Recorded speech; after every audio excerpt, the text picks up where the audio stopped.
Ladies and gentlemen, boys and girls, all of our friends on the spectrum and in between, my name is Ken Stacknick, and welcome to another episode of The Shutter Show. These are my guests today. David Marlowe.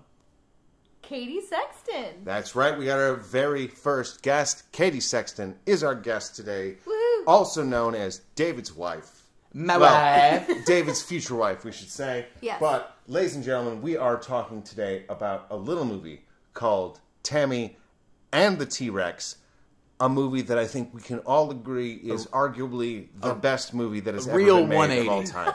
It is an incredible movie, something that you will never see from. It is truly unique in the cinematic universe. It does things that other movies haven't done. It does things that movies can't do. It is on top of everything else also the very first movie to feature both Paul Walker and Denise Richards, and I also believe the first movie featuring Pedro from Napoleon Dynamite. So it is a truly unique film that brings us something new, and in the cinematic universe, that to me is the most important thing. Yeah. It's also got Bernie from Weekend at Bernie's. Yes. It's also got Isaac from Children of the Corn. Yes. So many people are in this. From the director of Ice Pirates, from the director of Mac and Me, this movie is a complete and total amazing train wreck from beginning to end. Should we watch Ice Pirates next? Oh, everyone. Ken, what the fuck is Ice Pirates? Ice Pirates is one of the many Indiana Jones ripoffs that came out in the wake of Indiana Jones, and it is a real movie people made to make money based off of another movie that is absolutely a ripoff of another movie, and everyone involved should be ashamed. Like, it is. It seems to be... Ice Pirates is a real movie. Which keep in mind, this movie was made just before Jurassic Park, like a year before Jurassic Park. Yes, 1993. This movie came out. The effects could be much better, and just they like Mac and absolutely Me are not. Came out after E.T. Mm-hmm. This director specifically does movies that are cash grabs on other better movies. Yes, Stewart Raffill, his name, a man who has made the three movies that we've talked about and a bunch of other stuff that we are not going to talk about. Just a real scavenger of a director. He is just comes in and just picks off the little pieces of rotten flesh from the corpse that is the better movie. He is a workman. He is someone who should be respected for showing up and doing the work. But he should only be respected for doing the work. He should only be respected so much. Yes, no, it is. It is a modicum of respect. It's not quite the bare minimum, but it's not much more than the bare minimum. And that, so Stewart Raffill is a man of many, many talents. He originally got started off as an animal trainer, then moved up to boom operator, electrician, sound man. Did he just like take a year off and become an electrician and fix up the electrics in somebody's house? It's more, from what I understand, he did what he was hired to do, and then he became a documentary cameraman and a documentary director. And that's why you might notice there's an awfully weird scene in Tammy and the T-Rex where they just wander into like a giant animal park with a bunch of giant animal cats. Mm-hmm. Which is it? I'm guessing because there's a game warden. It's a reserve, or is it a zoo? I am pretty sure that this is Tippi Hedren's Big Cat Rescue Park. That's what it looks from like Roar. to me. Because Katie, you saw Roar. Yeah. You watched that. There's not a lot of those in Southern California, and so one of the things about the making of this movie that I found most fascinating was it was made for very, very specific reasons. It was made because a South American German producer found out that a friend of his from Texas was opening up an animatronic dinosaur park. And because he was doing so, there was going to be 3 weeks where they had access to an animatronic Tyrannosaurus Rex. And for one of those weeks, because of shipping, they could make this movie. And so that's why this movie was made. It was more of a, hey, I've got access to this animatronic Tyrannosaurus Rex.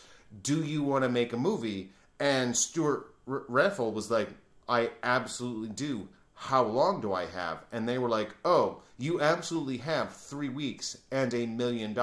And let me be clear, that is all that you have. And that is how this movie was made. They had 3 weeks, $1 million, an animatronic T-Rex for 1 week. And they were like, no, this is what I'm going to do. I am an adult.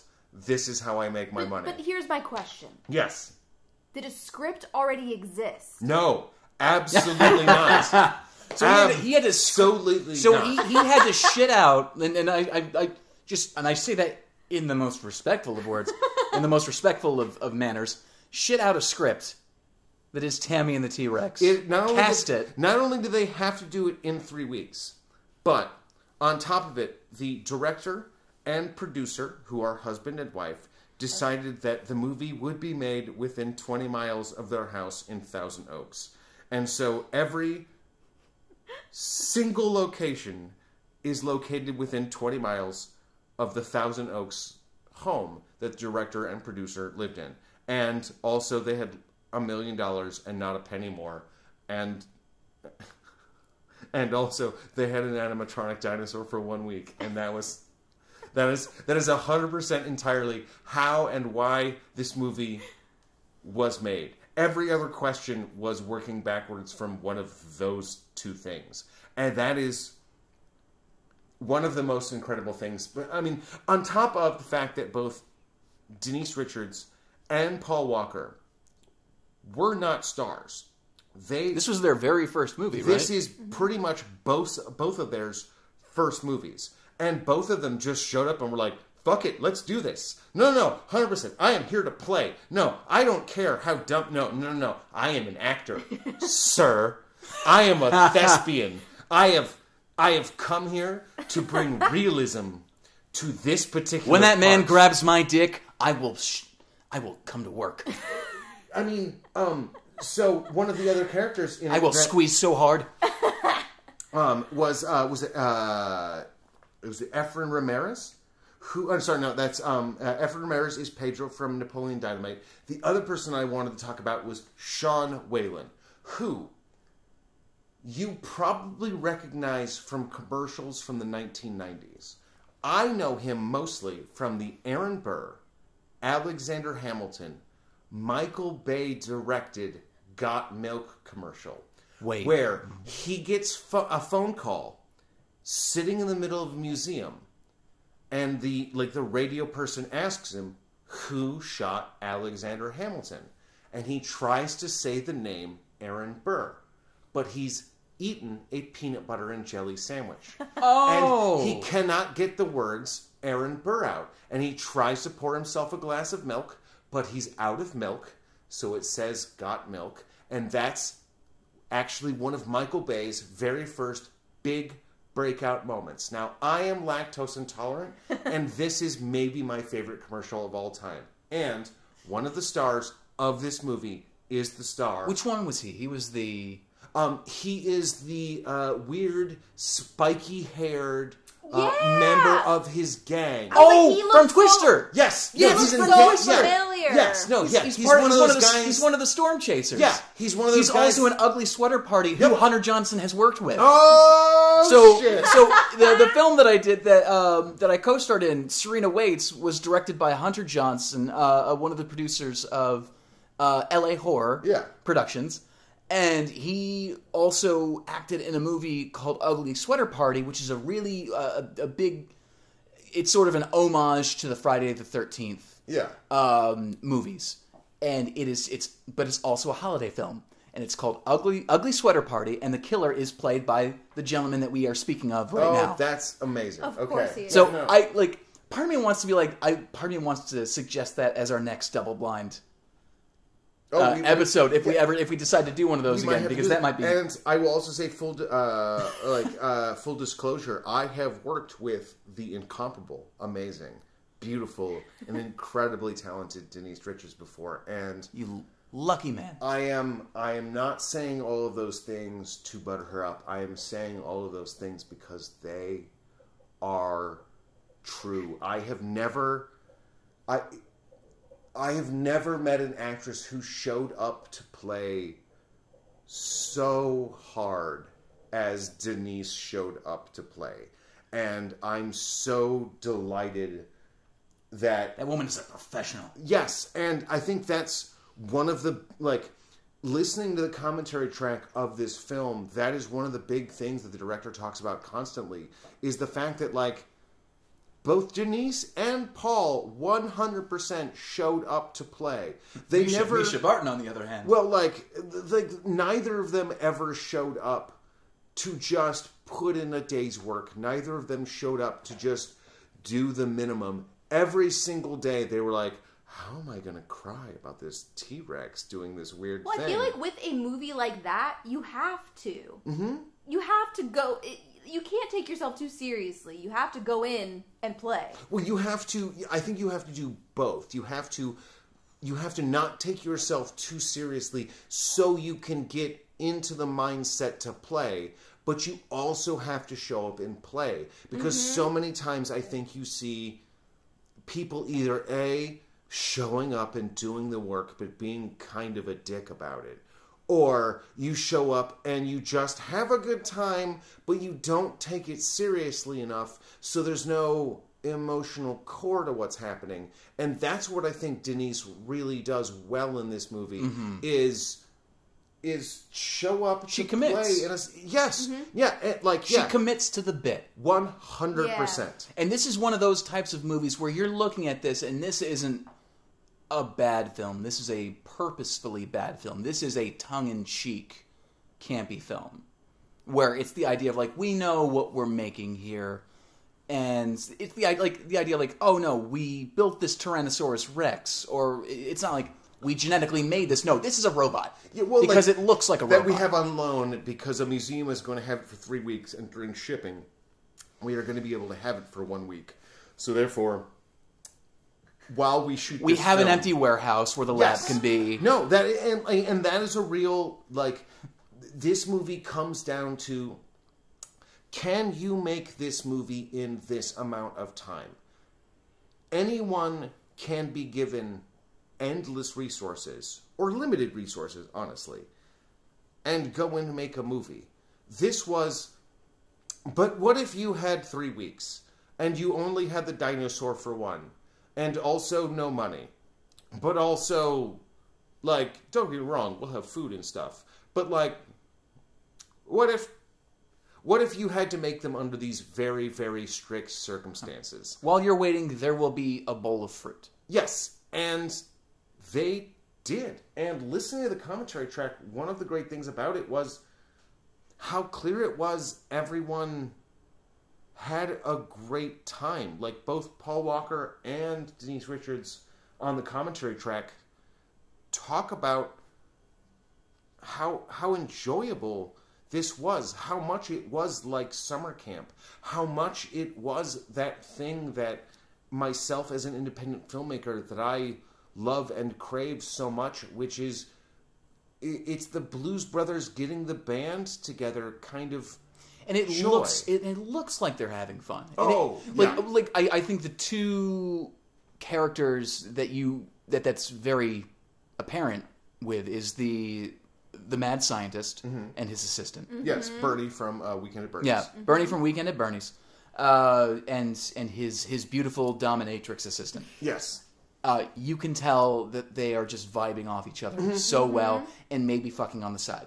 The director 100% says that if he got to remake the movie now, he would include her infinitely more. That she is sort of like the unsung hero of this movie, as someone who is way better than anyone gave her credit for. And yeah, if he had the time now, he'd be like, yeah, maybe fluff that part up a little bit. Maybe give her a little bit more to do. She is, in addition to her incredible stems, she is in fact a very talented comedic actress, and she was great. Yeah, absolutely. Because we invited Cadie along with this because she was sweet enough to sit alongside me for Tammy and the T-Rex, and when I told her the movie that had been picked, she was just kind of like, "Do you want to watch this tonight?" She's like, "Okay." All I got was the title at first. And I was like, Tammy and the T-Rex. Which, do you want to mention what her name was called in the opening credits? We were watching with closed captions, right? Yes. And it said Tanny. Yes. With an N, like Nancy. Yeah, I have not been able to figure out...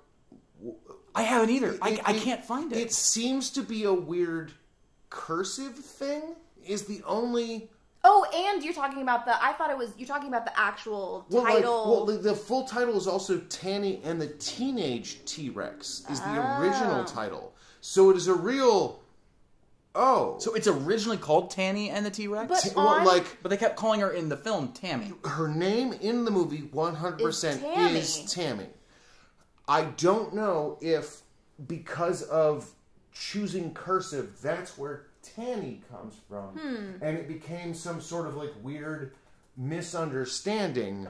But definitely in the commentary track, they also refer to the movie as Tammy and the Teenage T-Rex. So this movie has definitely gone through more than one title change, alteration, something. And I don't really know if BC wants your attention. Yes, it does.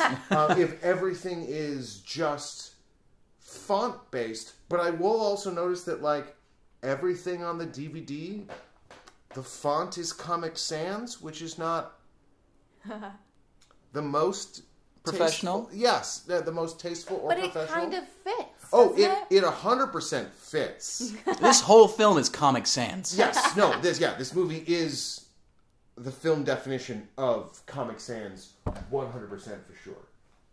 But yeah, no, you told me the title, and then you told me a very brief synopsis that, Paul Walker's brain... hello. Hey, sorry.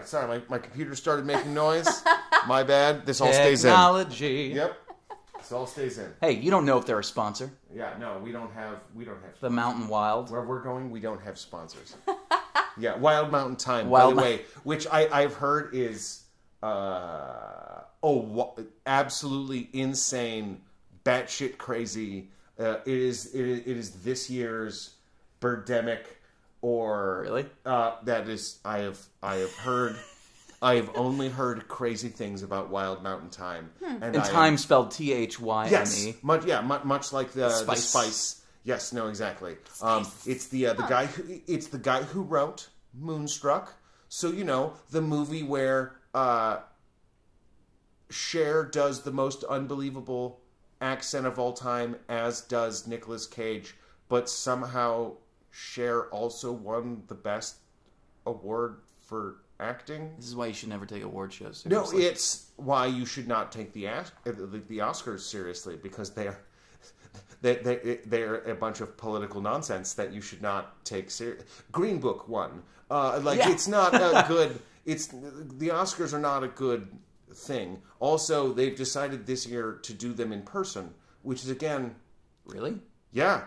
Oh, yeah. The Oscars this year, they have insisted are happening in person. Well, despite the fact that no movies have come out this year. And also, cool. That seems smart. So just wait. They'll just walk on stage and be like, Mank. Yeah. And then walk off. No, that's like literally, it's going to be like, is it Mank or one of that Fast and Furious movie that came is it Mank? Oh, it's Mank. Oh. Never mind. Bye. And we're like sound design, Mank or Wonder Woman 1980. Oh, is it Mank? Oh shit, it's Mank. And the set construction company that I work for, we're building set pieces for the Golden Globes coming for out. Mank. Oh, I wish. Oh, are you kidding me? God, I wish. But no, we're building set pieces for the Golden Globes, and at least like they had the common sense to at least push those to February. Yeah. And I don't even think those are going to be fully in person. I think those are going to be... No, it's a real... hey, you could not embarrass yourself by saying that you're going to do this in person, and then later on in the year being like, oh, never mind, it's just going to be a big Zoom presentation. And if you just didn't do that, you could just not be one of those award shows that embarrassed itself by doing it itself on the internet. But yeah, sweet. No, cool. Really glad you're going to give it to Mank. You could just do it next year and do both of the years at once, because I would argue that the award shows should be spaced 2 years apart. Well, like just absolutely. Every award show should at least be like 1 or 2 years in the future, and it would make the Oscars a lot better, and it would prevent us from ever awarding Green Book anything. But we don't live in that world because we live in hell. But instead, so this year we're going to give Mank, I'm assuming, the Best Picture award over Zoom. Sorry, David. I love you. You deserve much better. And also, it's embarrassing that the King's Speech, the guy... And Crash? The guy who made Cats beat David Fincher for Best Picture for a movie about a dude with a stutter. But Ken, you love Cats. I do love Cats, but it was not better than Social Network. Cats is one of the white elephant gifts at our our little white elephant was giveaway. It? Yeah. Oh my god. Yeah. No. I am. Luckily, I went to go see a screening of Knives Out with Rian Johnson, because had I not, the last movie I would have ever seen in the theaters was Cats. Which is that so bad? Really? Which but honestly, like the butthole kind of version. Okay with. Was this the butthole version of Cats? This was opening. Because you've seen both. This was opening night, David. So the butthole cut of Cats was never actually released to theaters. That was the theatrical cut that most of the studios worked on originally. And they did not specifically put buttholes on the cats. But from what I understand, basically kind of like as a result of just kind of the way the fur worked out, all of the cats definitely had buttholes until they went and fixed things.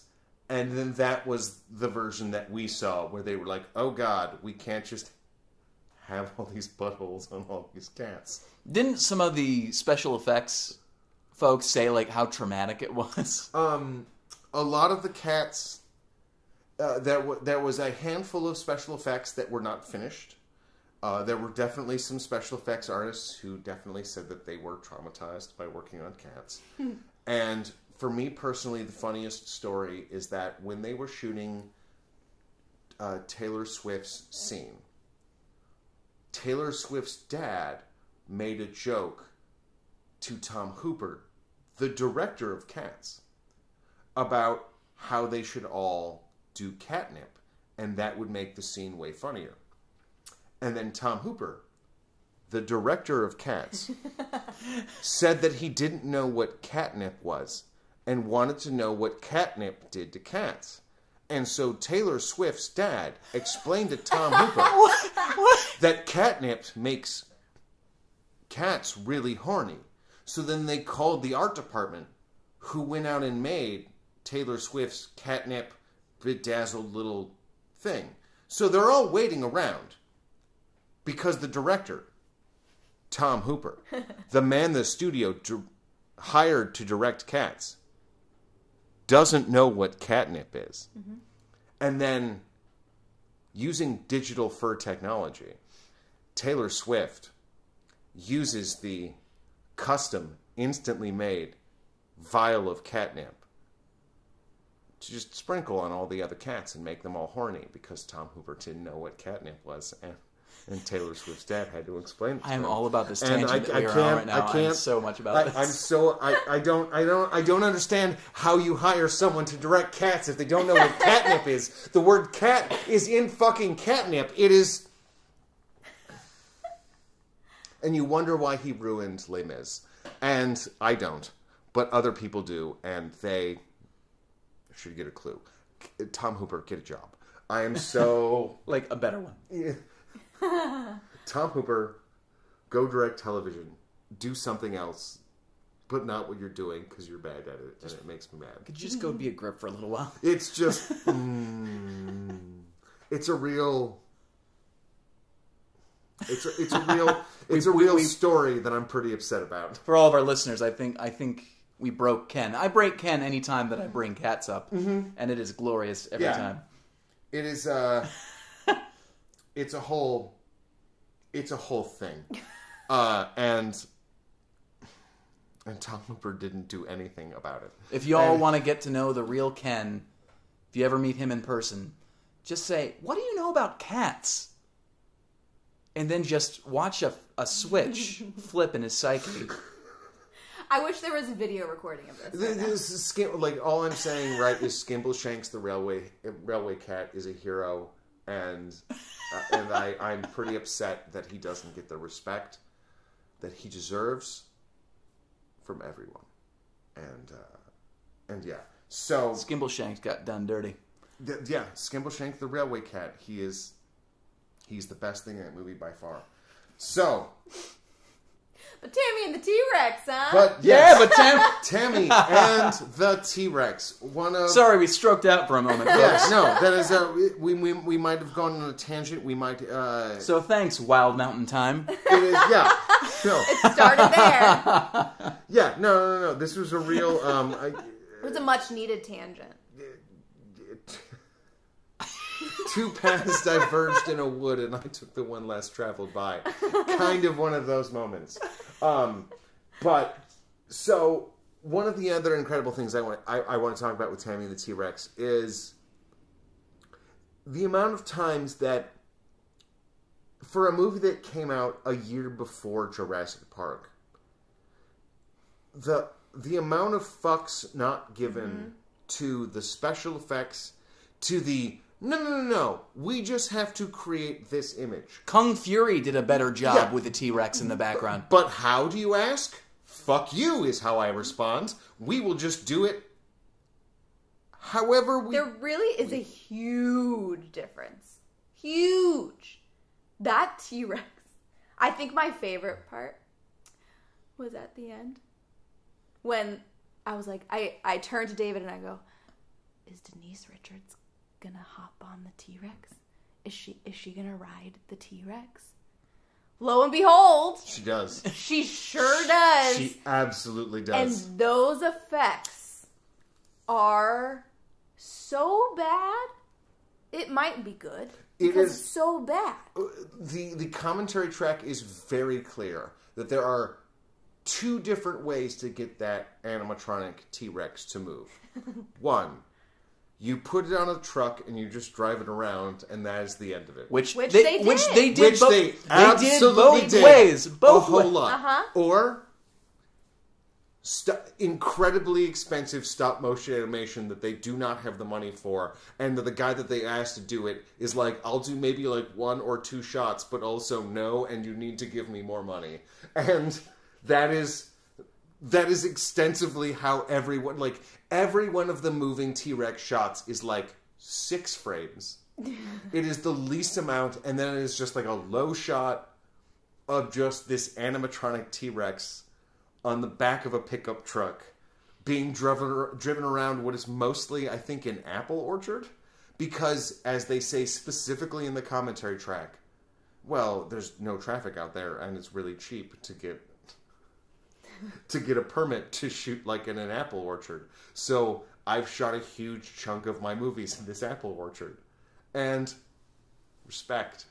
Like, I have to, like, a real, yeah, no, that's the job you were given, and that is the job that you They did. made a movie. Yeah. There was... So... Slight side tangent. Like, there was something that reminded me of the special effects from Tammy the T-Rex that came out recently, and that was the most recent episode of Saturday Night Live, where they decided to do a musical bit with Timothée Chalamet, where he sings about his tiny horse and how sad he is that they have to sell it because the farm is failing.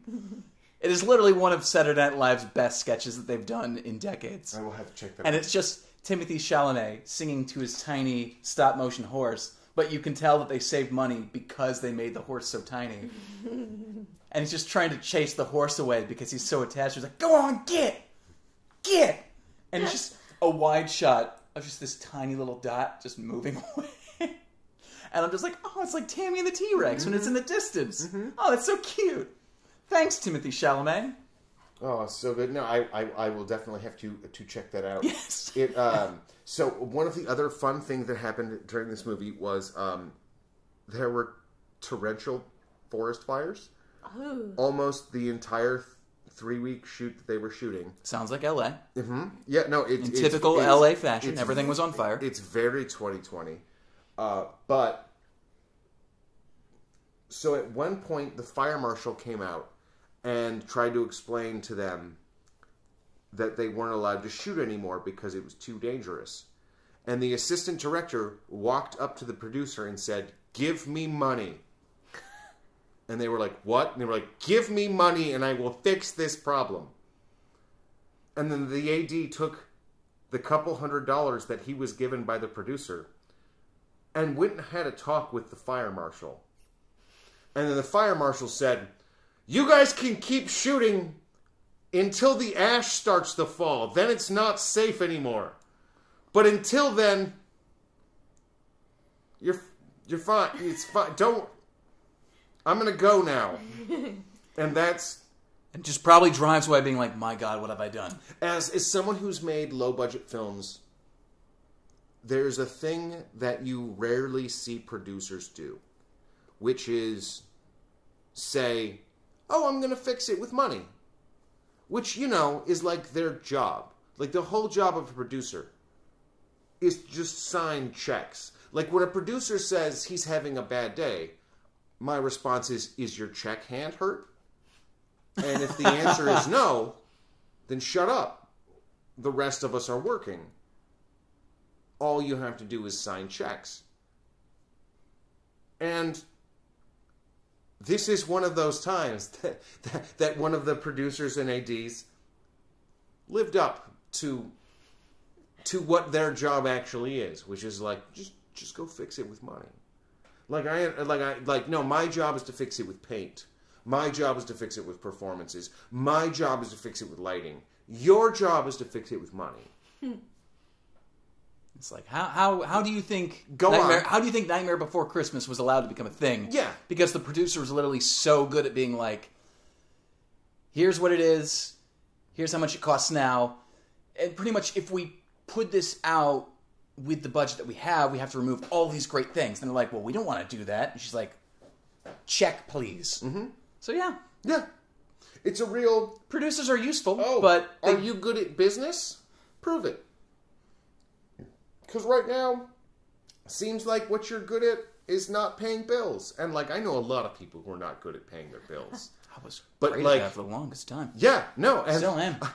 What I'm interested in is somebody who's actually good at paying bills and or finding ways to get bills paid at some other time that is more convenient for all of us. That involves less broken legs. Yes, no, yeah, and in fact involves less broken legs.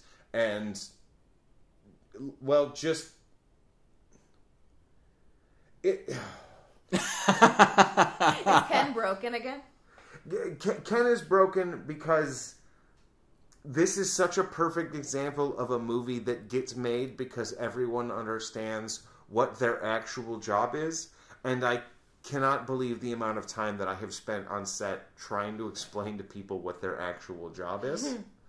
And that's what I find so incredible about this movie. It is a movie where everyone showed up to play. It is a movie where everyone understood what they were doing. It was a movie where everyone really came out to make the same movie as well. It is so easy for a movie like this to be 10 different people's impression of like a serious movie with a serious take on like what lizard woman love is or something. And no. And this movie is Tammy and the T-Rex. I was genuinely worried though for a little while. I'm like not knowing what kind of movie this was. I'm like, is Denise Richards gonna fuck the T-Rex? It is a movie where that. I'm like, is this just another fish rape movie? I have learned my lesson from the movie where I recommended the fish rape. Yes, Katie, I am sorry. I was mad. I was not. It was. I did not remember the amount of fish rape that was in that movie, nor was that the reason I recommended it. I more saw it as a relatively impressive rip-off of the Piranha franchise, which, as I've said, involves far more fish rape than I am comfortable with, and I'm sorry. And also, sorry for all the eye trauma that I have subjected you to. Yeah, it's so much. This movie had some traumatic brain The gore injury. was good. Yeah, and I guess, let's talk about the gore. There was some Because gore. when this movie was released theatrically, it was PG-13 with no gore. Yes, so when this movie was released, Which feels like a hate crime. Yes, the producer, the German man from South America in his 70s, basically took the movie on delivery from the director and then just completely recut it based on what he thought the German audiences would like, and also wanting to get a PG-13. So they cut out, quite literally, almost all of the gore, all of the special effects, everything that made this movie other than like just a weird, is this lady gonna fuck this dinosaur? That's because without all of that, it literally becomes, is Denise Richards gonna fuck this dinosaur movie? Also, that's a really light dinosaur if it can just stand on that bale of hay that way. What's going on there? There's a lot going on. I do feel like those effects though were pretty good. The gore effects.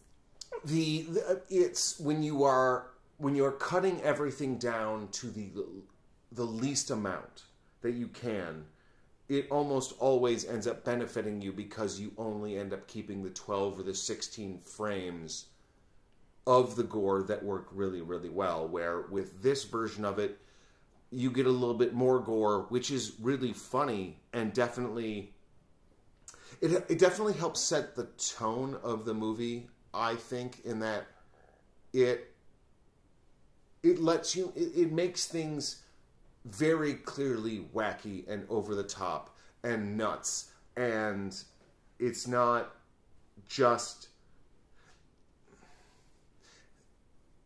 if the R-rated version didn't exist, there would be a lot of times where I really feel like the movie would just be like, would have a couple of weird spots, but it wouldn't be kind of a weird movie overall. And all of the gore stuff makes you understand this as like the weird, big, gaudy drag show of a gore and dinosaur party that it is. Like, there's nothing I could find more boring than like a tame drag show. And the PG-13 version of this is that. And this version is all of the pageantry, all of the crazy, all of the over-the-top, all of the, look at me! Nothing is supposed to make sense in this movie. Everything from the ex-boyfriend Billy in the movie and his gang of random people that are just able to just parade into this father's home unabated to go beat the shit out of his daughter's life. And he's just like, what? And nobody... What are these people doing in my house? And nobody calls the cops. Well, I think Nothing they were makes going sense. to. Didn't they call the cops? They were, but then maybe, I guess, halfway through decided, you know what? Because She can handle herself. The cops showed up. Like, eventually. This also Sort of has did, some of the worst... eventually. Okay, eventually, but I would argue that this town has some of the worst cops ever. Yeah. Homophobic. Yeah, well, it also is like... It's a very 90s movie. Yeah. It is a very 90s movie in the way that, especially a very specific character in this film is portrayed and is talked about is incredibly offensive. Mm-hmm. Though I would almost argue that he is my favorite character. Yeah. He is the one you're like, I hope he doesn't get killed. What was his because name he again? is just delightful. The best friend. I know the boyfriend's You name. have IMDb. The ex's name is Billy. What was the best friend's name again? Yes, no. I'm trying to look it up right now. I believe it is Theo? What has he been in? I feel Byron. Byron. So, like, for one thing, He was fun. He is hilarious. Yeah. But it is a very... It takes a very 90s approach to homosexuality. Mm-hmm. And the jokes that are made in its... It is definitely one of those 90s things where you have to credit it for its inclusion because at the time there was almost nothing for it. Now, the fact that it is incredibly problematic is also a problem, but the fact that they included him and on top of it... He wasn't killed. Well, like, he wasn't killed, he wasn't abused, he didn't die of AIDS, he was a supportive, emotional character to them. His father was his dad is plenty fine with him. Yeah, well, his dad is fine with him. His dad is also the sheriff, so like there's a lot... Who is also black, by the way. Which, well, like there's a lot going on that for a movie that takes place in 1994, if you're not familiar with the landscape, is actually like pretty progressive.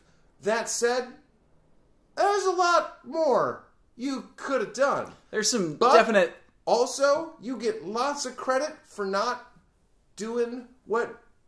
Like, not just doing the Will and Grace thing. Like, not just doing Jack. Like, not just doing, like, a big... Look at me! Like, I would say he's pretty stereotypical in his... He is stereotypical in his portrayal. In his bigness. But he doesn't die of AIDS. He's not punished for being gay. He's not in love with the main character. I would argue that by the standards of gay characters, he is a little swishy. Yeah, but I think that's a good word to use. But he is not... Like, that is not the only thing that defines him. He has more going on. So... and I am a white, cis man, so I am not qualified to say this, but from what I understand, as far as representation goes, in 1994... Checked off a lot of boxes. This is not the bad version of that. Better versions? Yes. It's got, like... But there's some problem areas, but I would say that the character itself and the way that the actor decided to go about it definitely makes up for it. There are a lot of other gay characters in a lot of other movies that are a lot more problematic. And this movie, while it may be dated, definitely had its heart in the right place. Like, it is not being just like, look at this big gay dummy. Like, it is... Look at this guy. Yeah, he's gay. And he's our friend. But we like him. He's our friend. But yeah, he's just... And that's... He's supportive. Yeah. Exactly. Like, well, we are also coming from 2020. Yes. Yeah. Looking back at this, has it been 25, 30? Which, I mean, just watch the movie American Pie. Yes. But it's a lot of problems there, too. Yeah, where he does a whole lot of sexual violence to... Like, he makes revenge porn online and... I mean, like, and fucking a pie is one thing, but, like, no. He makes porn of a woman without her approval. That's... Wow. That's a... It's not Revenge of the Nerds. That's a crime. This guy is a little swishier than maybe the stereotype should... no, this gets my vote over American Pie. Oh, absolutely, Well, 100%. It was mostly just the comments made about him by the cops that I was like, oh. Well, but then at the same time too, those cops are two old white cops who genuinely seem like idiots. And they also made really cringy comments about Tammy too. Yeah. That I was like, oh god, all right, but this is 1994. Okay. Yeah, and it is one of those like it is. That doesn't make it okay, but it was 26 years ago. Right. And like this was not theatrically released. This is. Was it straight to VHS? It was straight to VHS. Yes. So like I mean, this is one of those movies that like you would have only seen if you went to Hollywood Video. If this were a game of D&D, fine, you take a hit in dexterity. Cool, great. Now let's proceed with the game. But the understanding is that, like, with a lot of movies that are very much a product of their time, I think you do have to take certain things with a grain of salt and not necessarily move past it, but sort of see, like, the hidden gems in the character that come out despite. So there are a lot of 70s and 60s movies that have a fair amount of what we will call happy rape / women realizing they just need to be hit in order to be sane. And I am not defending either of those things. But you also would be dismissing a huge amount of movies if any one of those movies with one of those things in it was just an immediate, I can't watch this anymore. And I understand 100% if that's something because of trauma or pain or things that you have gone through that you can't do. That said, there are going to be some movies that you are going to miss out on because of some very terrible takes on what sexual violence for women is like. Yeah. And that's probably going to be a bigger problem for women than it is for men. But it is one of those things when you are visiting old, like, just, if you are not, like, if you it's the grandma is here for Thanksgiving. She's going to make a couple of comments, but... Well, it's just like, it is a common trope in old movies that if a woman is being hysterical, she gets slapped about the face a couple of times. Mm-hmm. And that's not okay. I'm not approving of it. But I will admit is definitely a thing that happens in a lot of... Airplane is a hilarious movie, and it makes fun of that trope a lot. But we rewatched Airplane, I think, last year. Yeah. And there is some humor in it that is very problematic. Yeah, it's the same thing. Gone with the Wind is a pivotal film. They're products of their time. Yeah. Gone with the Wind is a pivotal film in cinema history. But, you know, there are some problematic pieces with it in terms of how black folks are portrayed. And how it seems very sympathetic to a certain mode of thinking. Mm-hmm. And, yeah... but at the same time, it's a thing that exists. We just have to look at it a little differently now, but... Well, you have to take it in context and understand that, like, what is happening with that movie now and how we interpret it is different from how it came out at the time. And and I'm not just being a Libra here, it can be two things at the same time.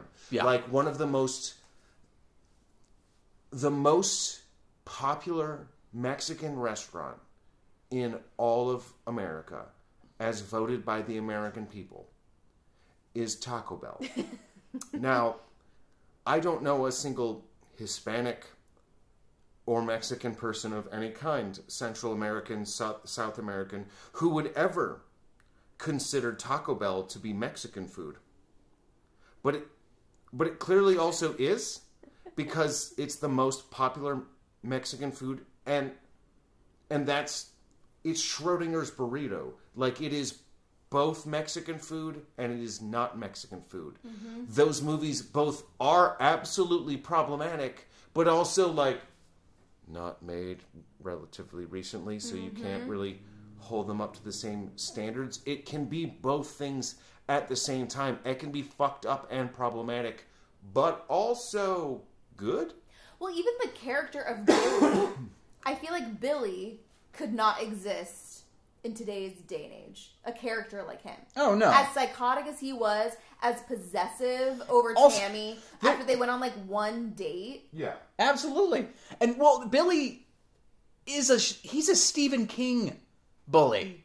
100%. Psycho. That's literally every bully in every single Stephen King novel. Mm-hmm. That's Billy. Like, there's a kid in... There's a bully in it that literally cuts an obese boy's stomach. Yeah. Close to open. Because he's just a little deranged. He's just in a the little head. mad. He's just a little mad. Well, but he just decides to beat the shit out of Paul Walker and go feed him to the lions, and that's okay. And his friends are fine with it. And nobody thinks that that's murder or anything. It's hilarious. The fact that they just go to the wild cat park and nobody says anything about it, which, by the way, 100% happened because the director got his start as an animal trainer. And it was Of course just, he did. Well, and it was one of those like, well, I know a bunch of people at the animal park, Tippy headers. so we can do some animal stuff with some like leopards and stuff. And they were like, oh, okay. When did they finish filming Roar, by the way? Roar took 5 years, and it was 1978 to, I believe, 1983. Okay. So by then everything had been done. Probably. Roar is one of those productions that you could write multiple books about because it is so... like, Melanie Griffith doesn't look like Melanie Griffith because of the movie Roar. It is... She got scalped, right?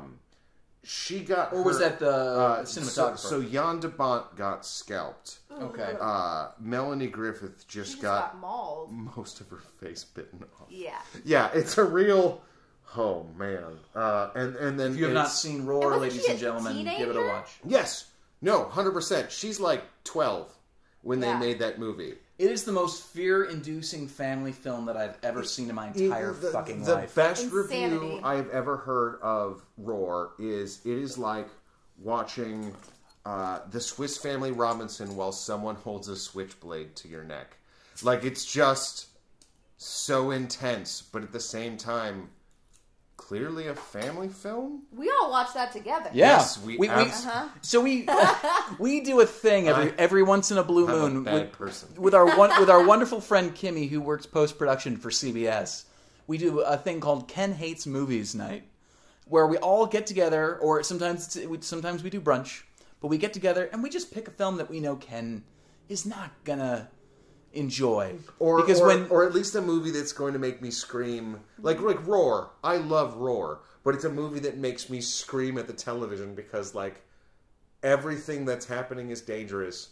None of it should be happening, and everyone should be ashamed I of think themselves. the first film that we did was Batman v Superman. Yep, and then we did Suicide Squad. which almost broke me. Zack Snyder, dude. Nobody likes you. And my introduction was that The Rock movie. Which one was that? Oh, wait, not Skyscraper. No. Oh. Which? Was it the weather one, right? Yeah. Yeah. No. That was Geostorm. Geostorm. Which had no Geostorm. Literally in it. zero. It was all about preventing the Geostorm, so there was no Geostorm. It was Dwayne The Rock Johnson, right? No. It was the monkey. Yes.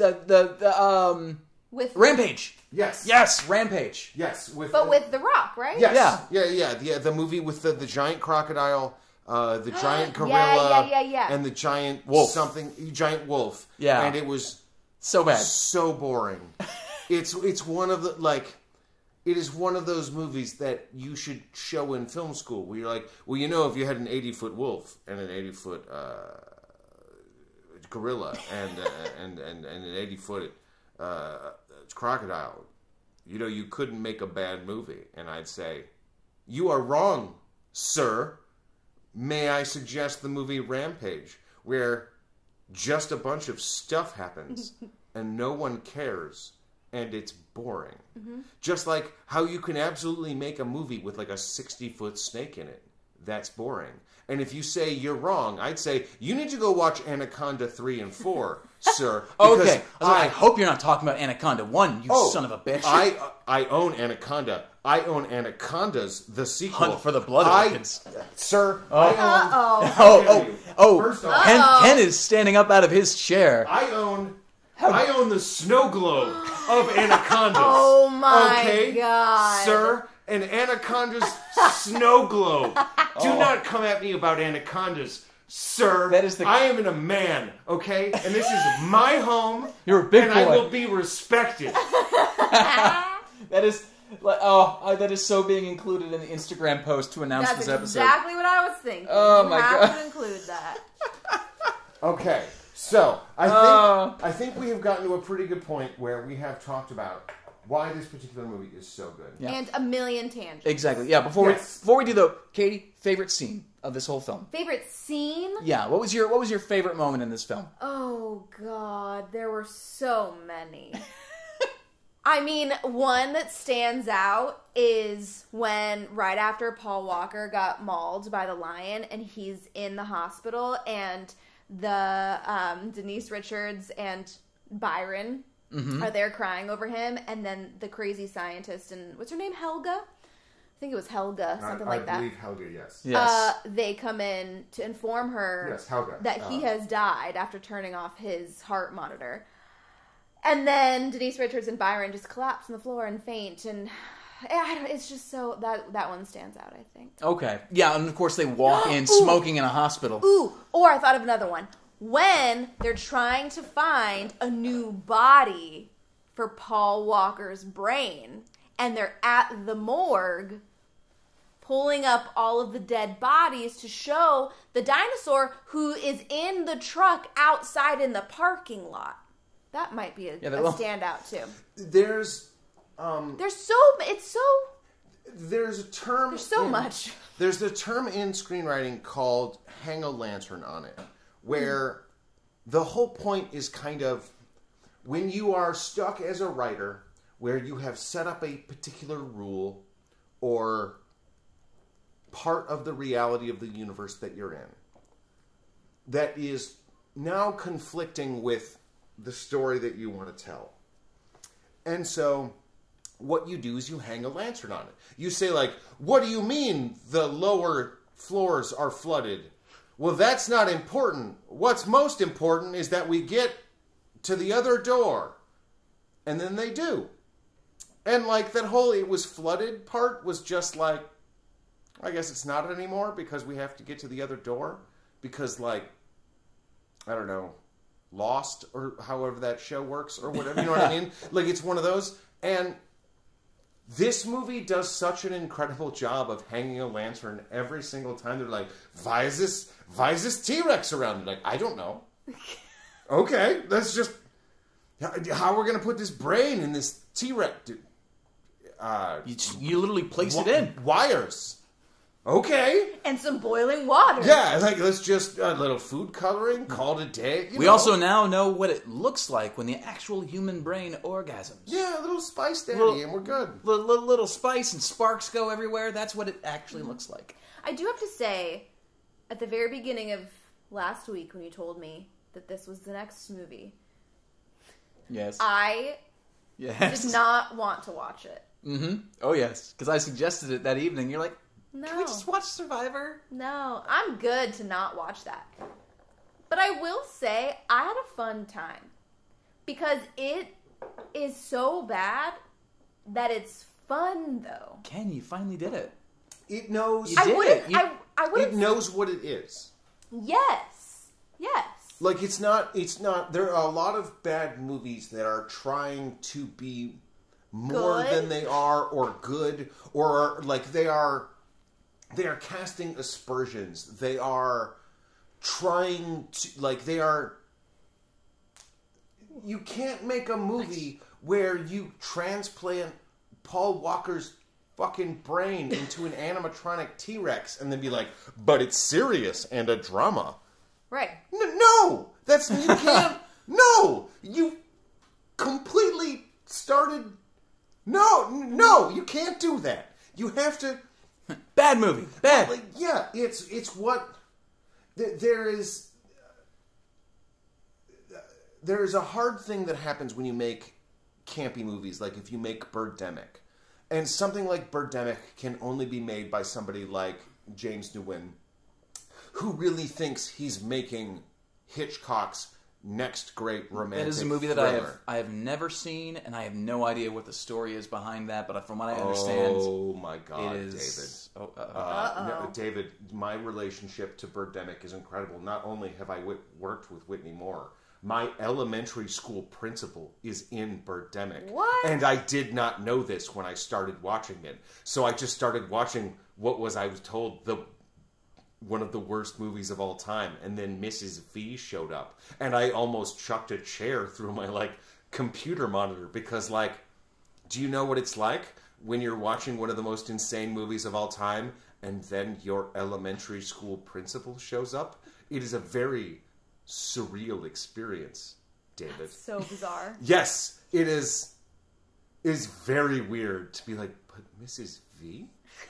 Why are Who did she play? She plays Whitney Moore's mother, and she's also a producer on the film. Oh. Weird. Very weird. A very weird realization for me. Was she still a principal at the time? No, she had retired. Okay. She had... Her students must have all been freaking out. So, she's in the movie Copycat, the Sigourney Weaver serial killer movie. Yeah. Yeah, it was just one of, the things that she did. She was just sometimes... During summer break, she'd go make a movie. Yeah, she'd go be movie extras. And, oh, neat, Mrs. V's in movies. And then, literally one day, I'm watching Birdemic. Because, I hear it's the worst movie that's ever been made. Birdemic is one of those weird... So, Birdemic got made by James Nguyen. Nobody would give him a meeting anywhere in town because Birdemic is so incompetently made. It is surreal. And he submitted it to Sundance, and Sundance said no. So he submitted it to Slamdance. And Slamdance, the festival that famously goes on during Sundance, that is basically all the people that Sundance won't take, Slamdance said, absolutely not. And so James Nguyen went to Park City, Utah anyway, and went to one of the local bars and convinced them to just put on his movie Birdemic. And everyone assumed he was a genius and had made the worst movie of all time on purpose.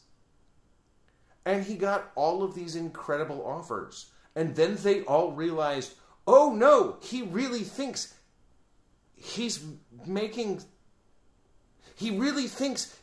king of the romantic thriller a la Alfred Hitchcock.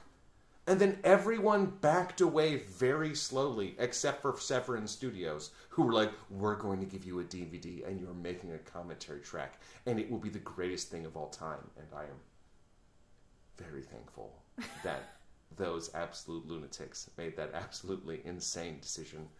I love you, Severin. Also, Shudder, please, you should really cover Birdemic so we can talk about it for an hour, because I absolutely will.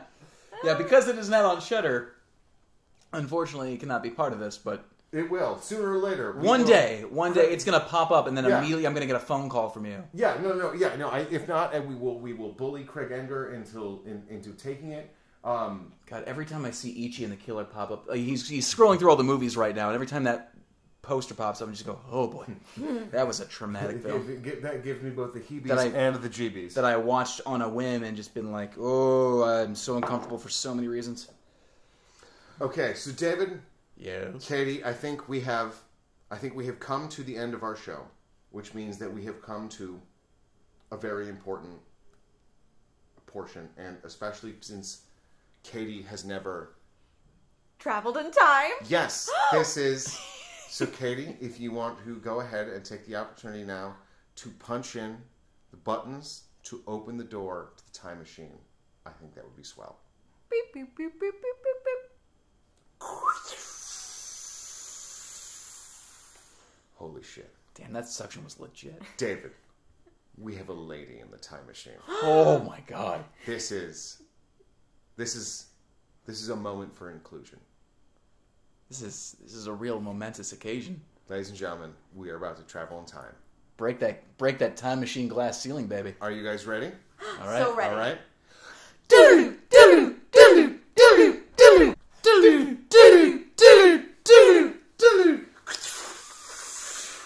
All right, that was an experience. Hon, this is all your fault. The future is a weird place, and I'm pretty unhappy that we went there. There was 2 movies that we watched the trailers for. One was called One Cut of the Dead, and the other one was called The Baby, which was completely by accident, by the way. No, it's It's all my fault. Because Katie was literally just looking at the screen like, "Hey, what's that movie?" It's very upsetting. And Ken just goes, "Oh, this one? Oh, you haven't... Oh, have you not seen The Baby? The movie where an adult man is raised as a baby? Because Ken is apparently a sadist. Ken is, in fact, a sadist, and this is why he's never happy. Usually, like, there have been weeks where David will show me the 2 trailers, and I will watch for myself and kind of decide what I think that he picked. This week, I don't know. If I were to pick, I don't know. You. This is on you, darling. You're the guest. Because, do you Sweetie pick cakes. the one that actually looks like it could be good? Or the one that looks like a shit show, but is like a train wreck that you want to see what happens? That you can't I don't know, tear your Katie. eyes away. Which one do you want? Because this is on you now. This is the immortal struggle that David and I deal with. This will be the 11th time that we have dealt with this particular problem. So, Katie, This self-induced problem. yes, which of these 2 movies do you want to subject me and David to next week? Well, I think I have to pick The Baby, don't I? Oh, all right. The Baby it is. Oh. Did I make a mistake? No, you have made... Because now I I love kinda, that she just picks a film, and of course at Ken has random. goddamn fucking seen it. But I kind of want to see the other one. I mean, to be fair, we can always have you back. We can always do another episode. But we also can never subject both of you to The Baby for the very first time, which... I love this show so much because it's just me torturing my friends with movies that normally I couldn't get them to watch. Where I'd just be like, you should watch this movie. And you'd be like, absolutely not, Ken. Under no circumstances will I watch this Australian cult movie about a grown man who's raised as a baby. And I'd be like, but you should. I feel like I made a mistake. No, darling. No. See, What Ken, would you have picked? well, probably that one because let's Okay. face it, it's just so weird looking, and I have so many questions. I wonder if this is one that I'm going to watch with you all the way through, or if I'm going to peace out halfway and be like, bye. You better not. Don't you pick a fucking film and leave me halfway through it? Let's be very clear. This is going to be Horrible woman. Like, this is going to be Sheryl Crow's My Favorite Mistake. For you, Katie. That is... I am so confident that this is going to be a movie that you're going to be so upset with me for watching, but at the same time, so glad that you did. As long as I can text you my commentary. Oh, while watching the whole thing. I will be nothing but furious if Okay. I do not get a long text stream Okay. about what is happening when you are watching The Baby Okay. for the first time. See, the whole thing started where Ken is just like, you know what? I'm going to torture my co-host for every episode, and now we've opened the floodgates. He's like, oh, I can torture other people too? It's like, so there's a movie called A Boy and His Dog, which stars the guy from Miami Vice, and it's all about how him and his dog are cannibals. Oh, God. And it's the best movie in the whole world because it's a very slow burn to reveal, oh no, they've been trying to save this woman the whole movie so they can eat her. Oh. And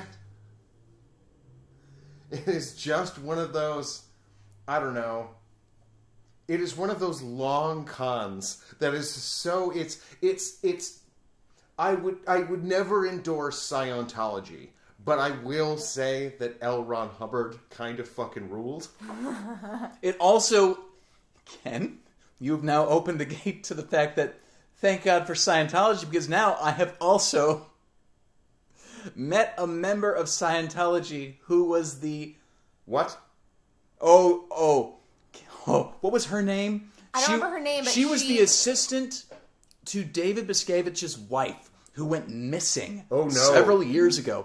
She was her assistant, and then went on to be a casting director for all of Scientology's promotional films and promotional little bits that they did, which at the time, I acted a lot more.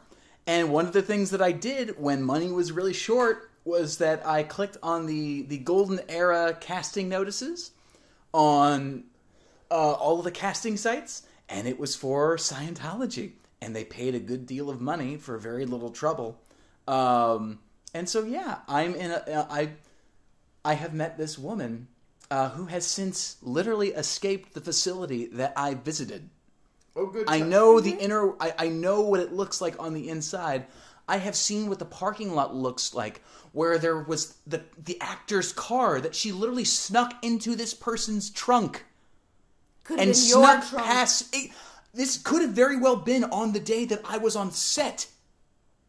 This is why, to this day, David still keeps hairpins in his underwear. So that way, if one of these things happened again, he can pick those locks.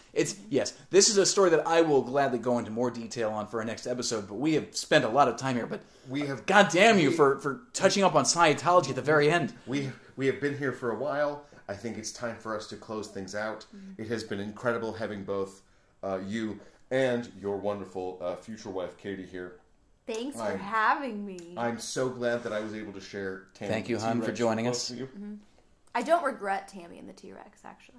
That is one of Ken's recommendations that I don't regret. It is a hell of a way to spend an hour and 40 minutes. And anyone who says otherwise... It was a good time.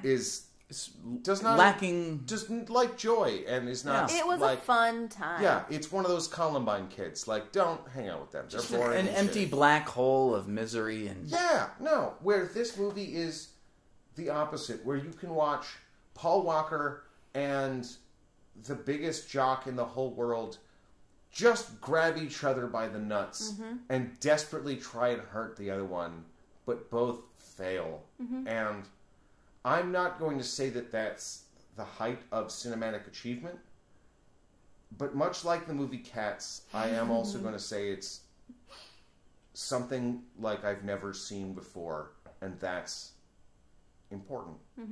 So, David, do you have anything do you have any pluggables that you want to plug? Cadie, do you have any pluggables that you want to plug? I sure do not. Oh, no. Okay. As of this moment, I will plug my Instagram at _DWMarlowe, as well as, feel free, take a look at Serena Waits, which is currently streaming on Amazon Prime. And as of right now, not a whole lot going on because the world is falling apart and we're just waiting for that vaccine to get on over here and let everything get back to some variants of post 9/11 normal. Yeah, other than that, check us out on Twitter on @ShutterShow. Check us out on the Instagram at @Shutter_show. You can check me out at Ken Stacknick, KenStacknik. And other than that, all you beautiful nerds, please just go fuck yourselves and have a good night. Oh, you sons of bitches. Fuck you. Goodbye. Love you so much. Love you so much.